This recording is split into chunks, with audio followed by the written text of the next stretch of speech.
नमस्कार. रितिकाज रेसिपीमध्ये तुमचं मनापासून स्वागत. आज आपण सगळ्यांचा आवडता पदार्थ आणि महाराष्ट्राची शान वडापाव याची रेसिपी बघणार आहोत.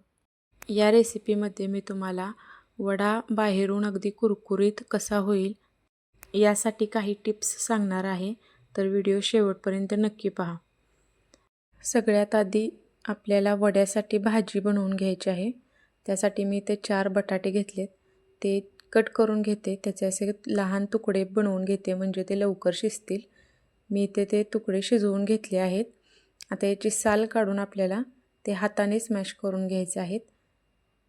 जास्त बारीक स्मॅश करायची गरज नाही. हे लगेच स्मॅश होतात. हाताने जरी केले तरी अगदी सहज होतात. त्यामुळे मी इथं हाताने स्मॅश करून घेत आहे.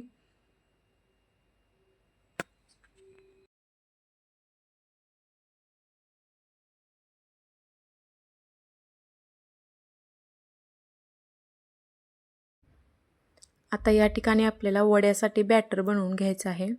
त्यासाठी मी एका भांड्यामध्ये 2 वाटी बेसन आणि 2 चमचे तांदळाचं पीठ घेत आहे.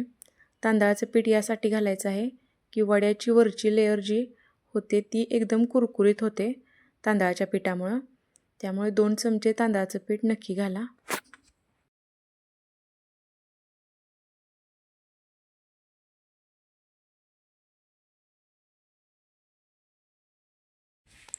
तसेच अर्धा चमचा लाल तिखट पावडर, अर्धा चमचा हळद आणि अर्धा चमचा मीठ घालून हे मिश्रण एकत्र करून घ्यायचं आहे.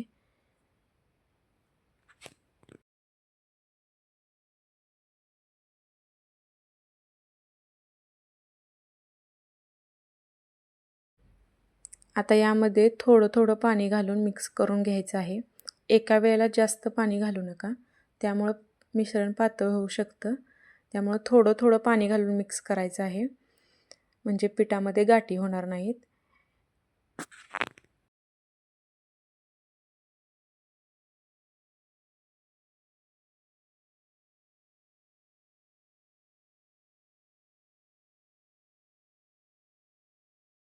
आता हे बॅटर व्यवस्थित मिक्स झाल्यानंतर आपल्याला त्यात थोडंसं पाणी घालायचं आहे, म्हणजे आपल्याला कन्सिस्टन्सी कशी हवी आहे बॅटरची वडा तळण्यासाठी त्याप्रमाणे त्याच्या इतकं आपल्याला पाणी घालायचं आहे.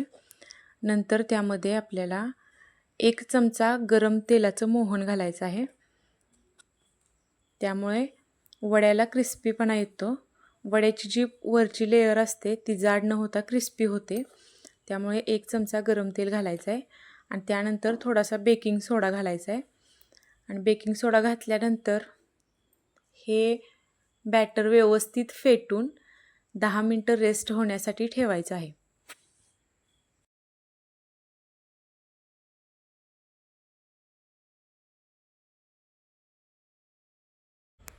या ठिकाणी आपल्याला वड्यासाठी ठेचा बनवून घ्यायचा आहे. त्या ठेच्यासाठी मी इथे 8 ते 10 मिरच्या, थोडासा लसूण, 2 तुकडे आल्याचे आणि थोडीशी कोथिंबीर घालून हे मिक्सरमध्ये बारीक वाटून घेतलं आहे.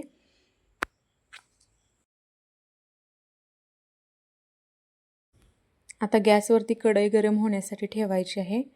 नंतर त्यामध्ये 2 चमचे तेल घालून तेल गरम झाल्यानंतर आपल्याला त्यामध्ये 1 चमचा मोहरी, 1 चमचा जिरे, 2 चिमट हिंग पावडर घालायची आहे. त्यानंतर कढीपत्ता घालायचा आहे. कढीपत्ता घातल्यानंतर जो बारीक केलेला ठेचा होता तो घालून घ्यायचा आहे. तेलामध्ये हे सर्व एकसारखं भाजून घ्यायचं आहे.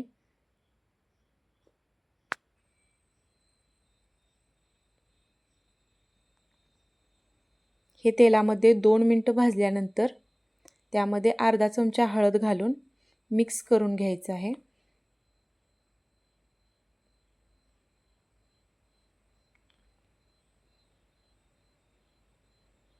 हे व्यवस्थित भाजल्यानंतर जो आपण स्मॅश केलेला बटाटा होता तो यामध्ये घालून घ्यायचा आहे.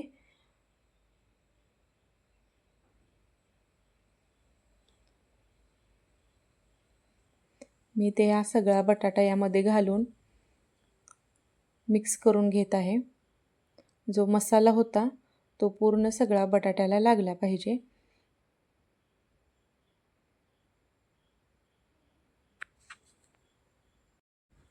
हे मिक्स करत असताना आपल्याला यामध्ये मीठ देखील घालून घ्यायचं आहे. मीठ चवीनुसार घाला. मी अंदाजे यामध्ये अर्धा चमचा इतकं मीठ घातलं आहे. आता हे मिश्रण पूर्णपणे मिक्स झालं आहे. आता हे बाजूला ठेवून द्यायचं आहे थंड होण्यासाठी.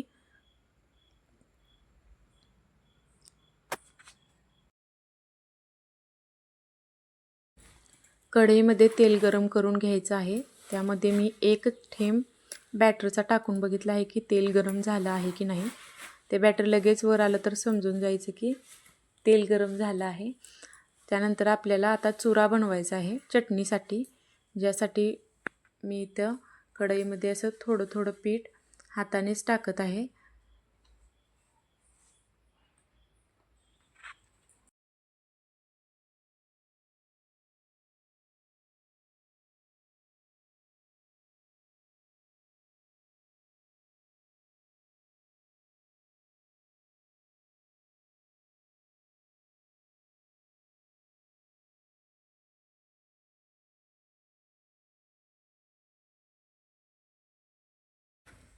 दोन वेळा मी हा चुरा बनवून घेतला आहे आणि तो एका जाळीमध्ये काढून ठेवायचा आहे तेल निघण्यासाठी.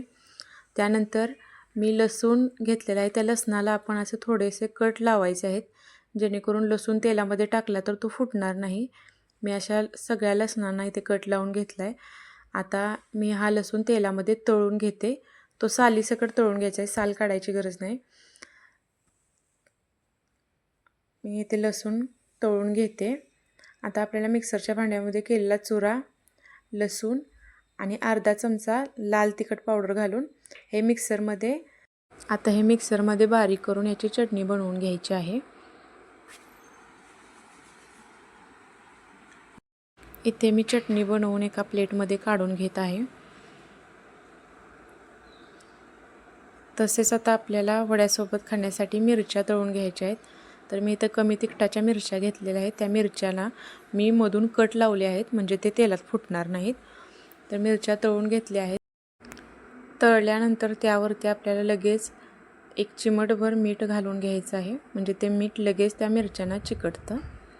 इथं मी मीठ टाकून थोडंसं मिक्स करून ते साईडला ठेवून देते. आता आपल्याला वड्याची तयारी करायची आहे.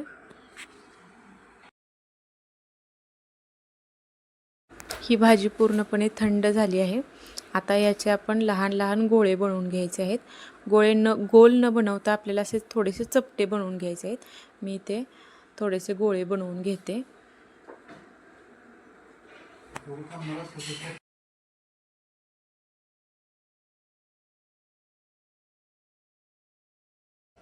मी ते गोळे बनवून घेतले आहेत. आता आपल्याला हे बॅटरमध्ये डिप करून फ्राय करायचे आहेत.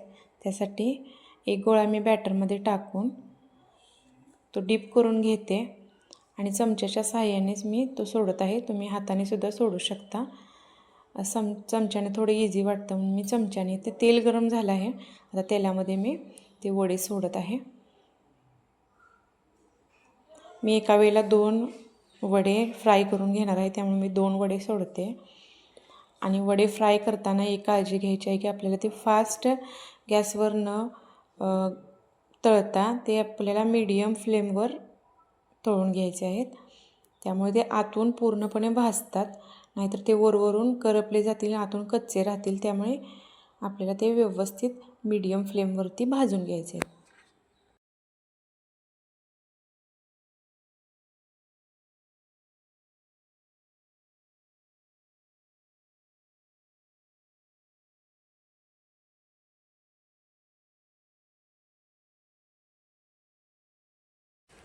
वडे तळताना मी ते दोन्ही साईडनं 2-2 मिनटासाठी तळून घेतले आहेत. म्हणजे एकाच बाजूला जास्त वेळ न ठेवता थोडा वेळ एका बाजूने, थोडा वेळ एका बाजूने, असं थोड्या वेळाने पलटी करत राहायचं. त्यानंतर आपल्याला जे पाव आहेत त्याला आतून चटणी लावून घ्यायची आहे आणि त्यामध्ये वडा ठेवून सर्व करायचा आहे. अशा प्रकारे आपला वडापाव तयार आहे. मिरचीसोबत खाऊ शकता. व्हिडिओ आवडला असेल तर लाईक करा, चॅनलला सबस्क्राईब करा आणि तुमच्या मित्रमैत्रिणींसोबत शेअर करा.